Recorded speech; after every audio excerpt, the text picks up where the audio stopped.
Bonjour.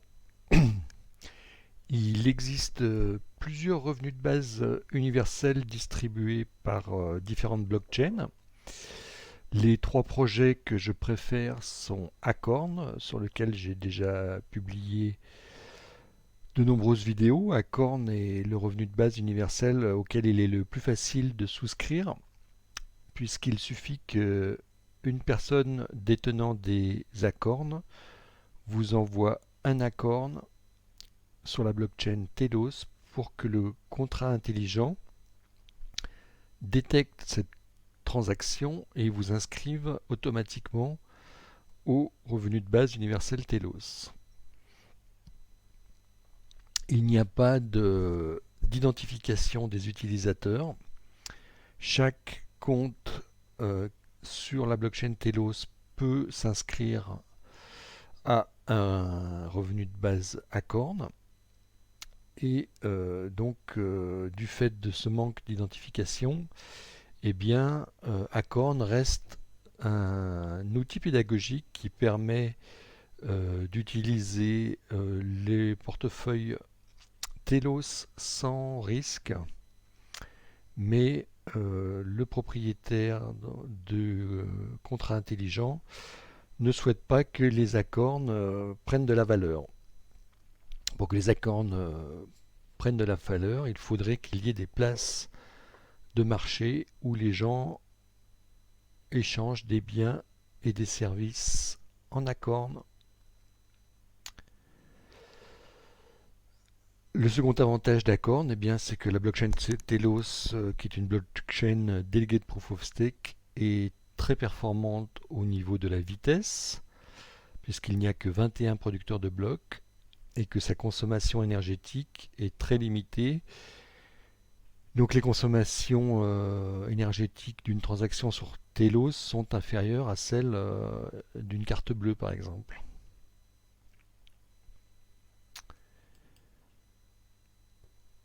La June n'est pas un revenu de base universel, mais c'est un dividende universel. Donc dans le système de la June, ce n'est pas la monnaie qui est distribuée de manière équitable tous les jours, mais c'est la création monétaire qui est distribuée de manière équitable. Donc la création monétaire représente la fraction de la monnaie qui est créée chaque jour et qui est distribuée aux nouveaux membres, ce qui permet d'avoir une base équitable, mais il va falloir que vous travailliez bien sûr pour échanger des biens et des services pour continuer à avoir un revenu en G1. Et les limitations de ce système, eh bien, c'est que en Europe, la monnaie c'est l'euro et que, bien entendu, la TVA est une taxe importante pour l'État qui ne souhaite pas la voir échapper à son contrôle. Donc tant que vous échangez une courge, une séance de shiatsu ou la location d'un vélo électrique, il n'y a pas de problème, vous pouvez le faire en G1. Mais un professionnel qui voudrait s'investir de manière plus approfondie en G1 va avoir des problèmes pour inclure la June dans sa comptabilité, pour payer la TVA et pour trouver des équivalences de prix entre la June et l'euro. En plus, 8000 personnes utilisent la G1 en Europe, donc principalement en Belgique, en France et en Espagne. Et déjà avec 8000 utilisateurs, la blockchain rame énormément et les transactions sont assez lentes par rapport à Telos, bien sûr.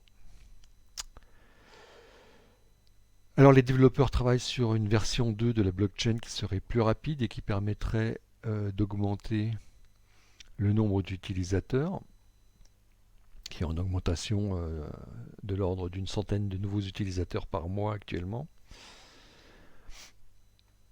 Mais évidemment, il faut pas mal de ressources humaines pour pouvoir développer une nouvelle version d'une blockchain. Donc l'avantage d'un dividende universel ou d'un revenu de base universel qui est sur une blockchain qui est financée par d'autres activités, c'est que la blockchain par elle-même est financée et peut servir de support à un revenu de base. Par contre, les développeurs de la G1 eh bien, estiment qu'il est préférable de rester indépendant et d'avoir sa propre blockchain. Le dividende universel a un système original d'identification de pair à pair. Donc pour pouvoir rentrer dans la communauté monnaie libre, il faut que vous rencontriez des membres de cette communauté et il est nécessaire de connaître 5 membres qui sont prêts à vous certifier en tant qu'être humain pour qu'à votre tour, vous puissiez commencer à toucher des junes. Voilà. Alors le troisième revenu de base universel dont je voulais vous parler aujourd'hui, c'est Freeus sur la blockchain Proton. Donc la blockchain Proton est une blockchain de type Delegate Proof of Stake comme Telos. C'est un fork ou une application de IOSIO, donc très rapide et très performante.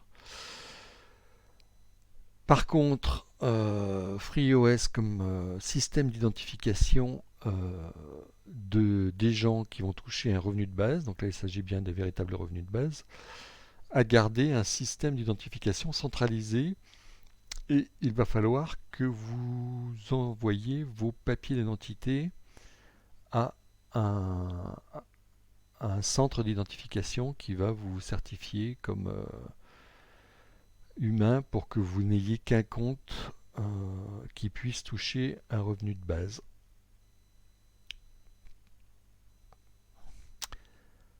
L'avantage de FreeOS par rapport à la June, eh bien, c'est qu'il y a un système de gouvernance en cours d'élaboration, donc un DAO, une organisation autonome décentralisée, qui va permettre de gérer les quantités de monnaie créées, les nouvelles quantités de monnaie créées, l'inflation et tous les paramètres de la monnaie. Système de gouvernance qu'il manque actuellement sur la June. Et donc, par rapport à Acorn, eh bien, il y a effectivement un système de vérification d'identité qui existe. Donc, FreeOS semble avoir beaucoup d'avantages.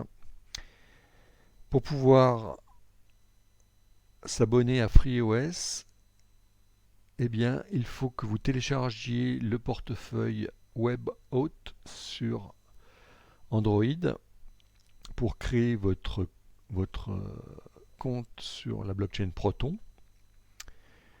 que vous vérifiez votre identité chez Proton KYC et ça vous permettra de rejoindre la gouvernance de Freeos. Voilà, et bien dès que j'aurai rejoint Freeos, je pourrai vous en dire plus sur ce sujet. À bientôt!